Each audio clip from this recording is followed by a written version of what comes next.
Tell me about this, because then when you're an independent now. Yeah. So what does that say? That, to me, it says that you think the Republican Party is unsavable. Unsavable. Oh, no doubt about it.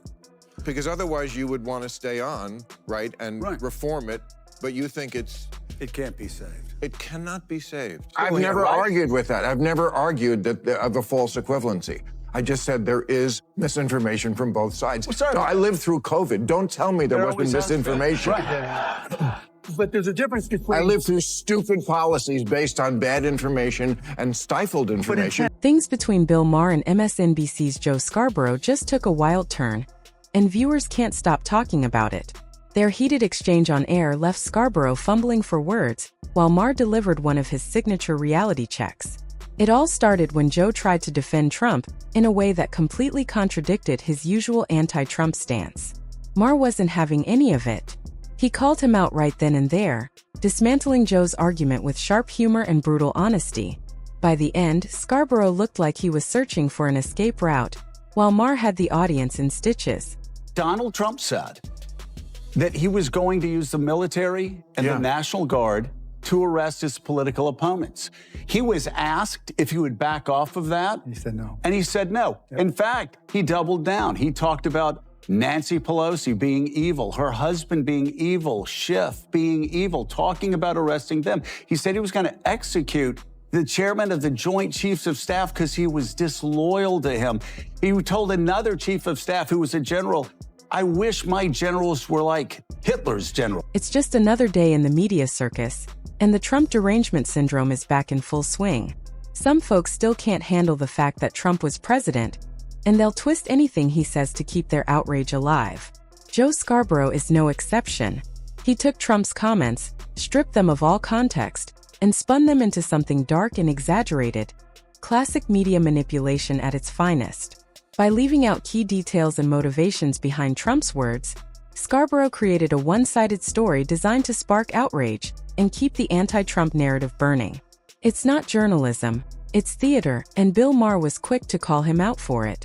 There is no doubt. There's no misinformation. There's some disinformation from the left, but comparing it to what Donald Trump spews I out agree. every day, I every agree. week, comparing it to what Elon Musk is spewing out, unfortunately, on X, you sound like Brett Stevens I right now, don't. with all due respect. It's a joke. That's a real time. And you sound like him, who looks like Rachel Maddow. You understand what I'm saying? But I'm not. I've never argued with that. I've never argued that of a false equivalency. I just said there is misinformation from both sides. Well, no, I lived through COVID. Don't tell me there wasn't misinformation.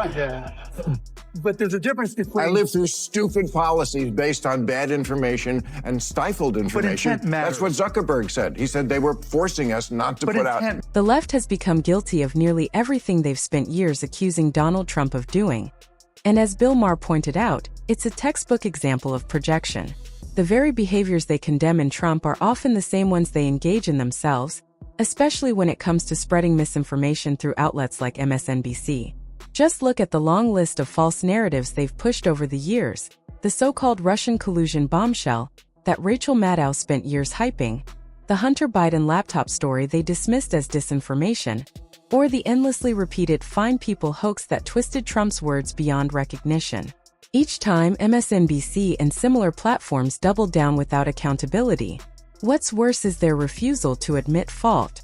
While Trump's every comment is scrutinized, dissected, and weaponized, the left's own missteps are brushed aside as harmless errors or misunderstandings. This selective outrage isn't random. It's deliberate. It's part of a broader strategy to shape public perception, control the political narrative, and keep their base emotionally charged. By keeping Trump framed as the eternal villain, they avoid facing their own hypocrisy. Because the moment they acknowledge their own lies, the illusion of moral superiority shatters. And that's something the media and political establishment simply can't afford to let happen. You haven't changed. So you consider yourself a liberal, right? I consider myself an old school liberal. You have to make that distinction now, because you know, the word woke, which started out as a good thing, being alert to injustice, and a lot of people get triggered by the word because when they hear it, they think of it the old meaning, which was good. Right. You know, stay woke.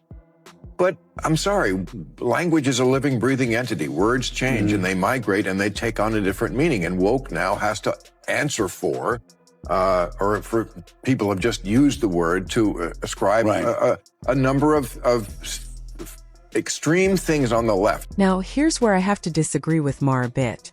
He tends to downplay just how widespread the problem really is. Ma likes to say it's only a small faction of the left that's gone too far with wokeness. But let's be honest, that's simply not true anymore. What used to be a fringe ideology has become the mainstream in liberal circles. From politicians shaping policy to Hollywood setting the cultural tone, wokeness isn't a side act. It's the entire script. It dictates what can be said, who can say it, and what happens if you dare to question it. Scarborough didn't have much to add after Maher's comments, likely because he knows deep down Maher struck a nerve. The only question now is how long can people like Scarborough keep pretending this isn't the reality dominating their side? I mean, Kamala's big, I think, challenge here to win over the undecided voters is to convince them that she's not part of what they suspect she might be, sort of a stealth version of the worst excesses of the left. I said there's a coalition of Trump voters, people who really like him.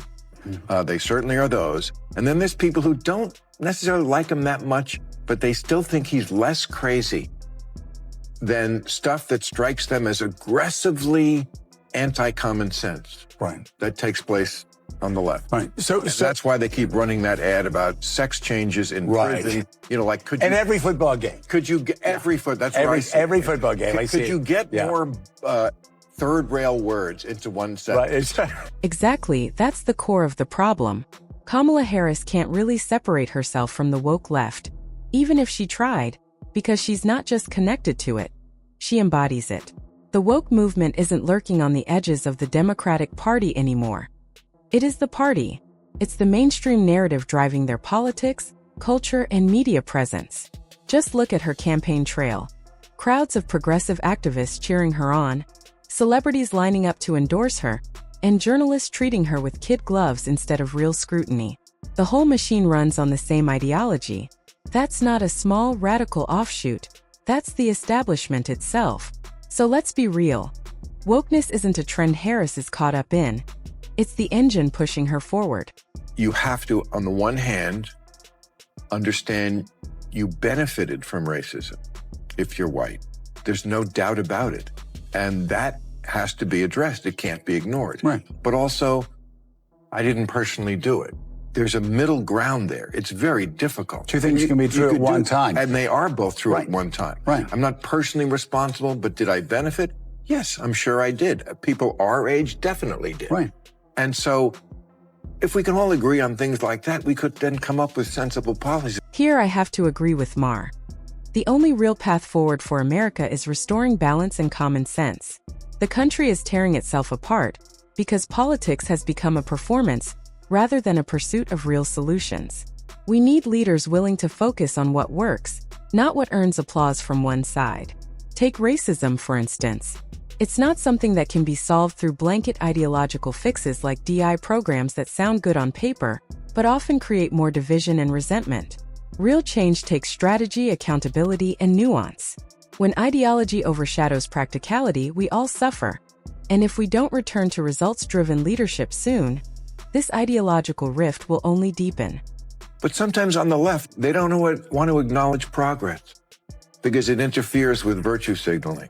To say, we've come a long way, which we have. It's okay to say that. It's okay to say it, but somehow you're a better person if you say, but there's work to be done. Of course there's work to be done. There's always work to be done. We're humans. We're on Earth. There's always going to be work to be done. But let's be realistic about where we are. Bill Maher exposes a powerful irony. The very people who claim to fight for progress often refuse to acknowledge it when it actually happens.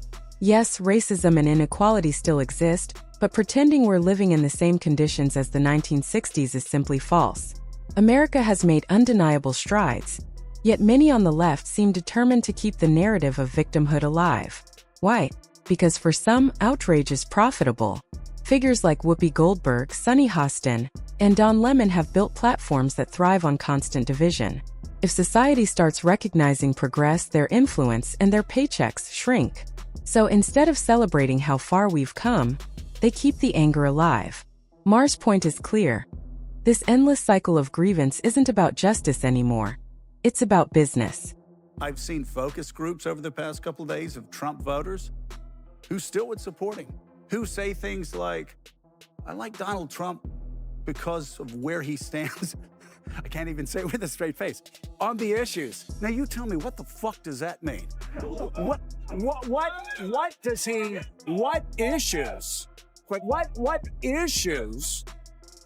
What issues does this guy share with conservatives? Since you're pretending not to recognize the key issues that resonate with conservatives about Donald Trump, let's set the record straight. Trump has consistently stood as a defender of core conservative values, affirming that there are only two genders, opposing the participation of biological men in women's sports, and rejecting policies that allow men to use women's bathrooms. He's also been a vocal advocate for parental rights, insisting that minors should not undergo irreversible gender transitions without parental consent. Beyond the cultural front, Trump's policies focus on restoring law and order, particularly at the border. Under Biden and Harris, illegal immigration has surged, with criminals and traffickers exploiting a dangerously porous system. Trump has pledged to deport violent offenders, secure the border, and shut down the loopholes that compromise national safety. On top of that, he's made it a priority to hold corrupt institutions accountable, targeting government waste and fraud, such as misuse of taxpayer money within agencies like USAID. His commitment to transparency, fiscal responsibility, and national security has drawn a sharp contrast with the current administration's failures. Yet, critics continue to ignore his accomplishments because acknowledging them would shatter their narrative. The truth is clear. Trump's record speaks for itself, even if his opponents refuse to listen. Tell me about this, because now when you're an independent now. Yeah. So what does that say? That, to me, it says that you think the Republican Party is unsavable. Unsavable. Oh, no doubt about it. Because otherwise you would want to stay on, right, and reform it, but you think it can't be saved. It cannot be saved. Well, at least the Republican Party, led by Donald Trump, has reclaimed the seat in grand style, something none of the so-called electable Republican candidates managed to do in over 2 decades. And they didn't just win, they crushed it. This was a complete political wipeout, a clear referendum on weak leadership, failed policies, and the elitist establishment that thought it could silence everyday Americans. But guess what? The people fought back. They rejected the corruption, the lies, and the empty promises of the ruling class. This wasn't just a victory, it was a statement. The silent majority isn't silent anymore. And they just handed Joe and his party a painful reality check. The America First movement has solidified its place in history, proving it's not just a slogan but a force reshaping the nation's future. So Joe, it's time to face the truth. Trump is back, and this time he's bringing a political reckoning like never before. Buckle up, because the next 4 years won't just shake up Washington, they'll redefine it. And that wraps up today's video. Thanks for watching, and I'll see you in the next one.